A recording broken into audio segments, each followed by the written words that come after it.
Oi, eu sou Amanda Marim, tenho 25 anos e sou advogada há 2 anos e 4 meses. E por que eu tô te falando isso? Porque hoje, dia 11 de agosto, é o dia do advogado e eu tô aqui para te falar algumas peculiaridades, algumas curiosidades sobre a advocacia e a OAB em geral. Hoje não é apenas o dia do advogado, mas também é o dia do estudante, como você deve saber, e também o dia da pendura. De pendurar mesmo, sabia? E você sabia que existe uma ligação entre essas três coisas distintas? Dia do advogado, dia do estudante e dia da pendura? Pois é, eu vou te explicar por quê. Hoje é o dia do advogado porque foi em 1827 que as primeiras faculdades de direito no Brasil tiveram origem, lá na cidade de São Paulo e na cidade de Olinda. E a relação com os outros ramos é pelo fato de que os estudantes, na maioria das vezes, não tinham condições financeiras muito boas, né? Então, os donos de restaurantes penduravam a conta deles, exatamente, ofereciam refeições gratuitas no momento e penduravam as contas deles para quando eles fossem formados voltarem lá para pagar aquela conta.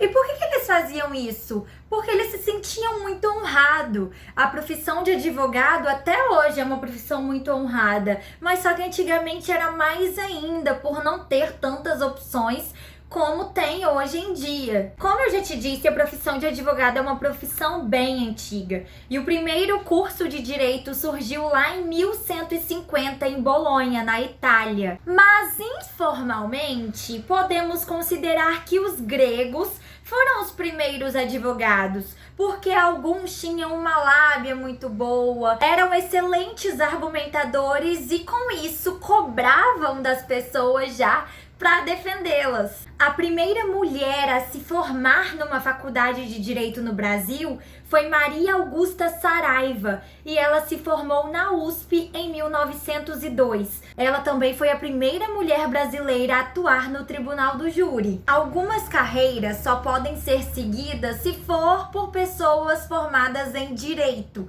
Por isso entramos na faculdade de direito com a promessa do leque de opções. A OAB, Ordem dos Advogados do Brasil, foi criada em novembro de 1930 e o exame de ordem passou a ser regulamentado em 1967, mas a primeira prova foi aplicada apenas em 1971.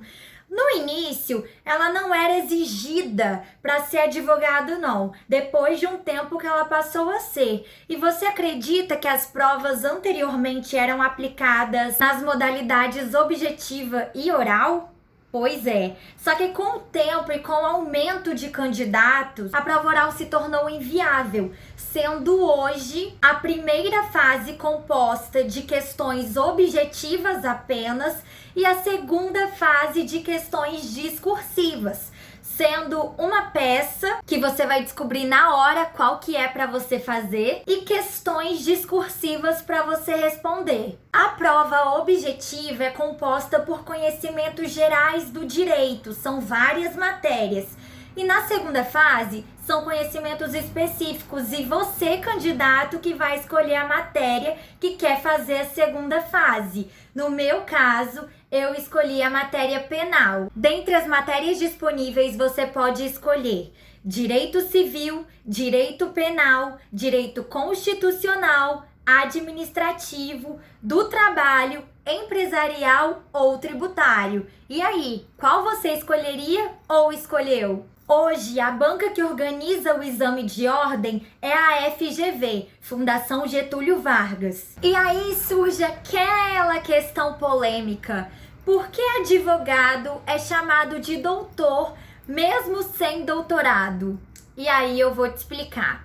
Porque lá em 1827, mesmo ano em que as primeiras faculdades de direito surgiram no Brasil, Dom Pedro I decretou que aquele que concluísse os cursos de ciências jurídicas e ciências médicas no Brasil deveria ser tratado como doutor, vulgo faculdade de Direito e faculdade de Medicina. Essa não é uma imposição, porque não tem nenhuma norma regulamentadora disso no Brasil, mas não está errado chamar um advogado ou um médico sem doutorado de doutor devido a isso. Você não precisa concordar, mas eu tô te explicando o porquê. Enfim, eu poderia ficar horas falando sobre as peculiaridades e características dessa profissão tão honrada que é a profissão de advogado e muitas vezes mal compreendida, como é o caso de advogados criminalistas. Mas como diz lá no artigo 133 da Constituição Federal,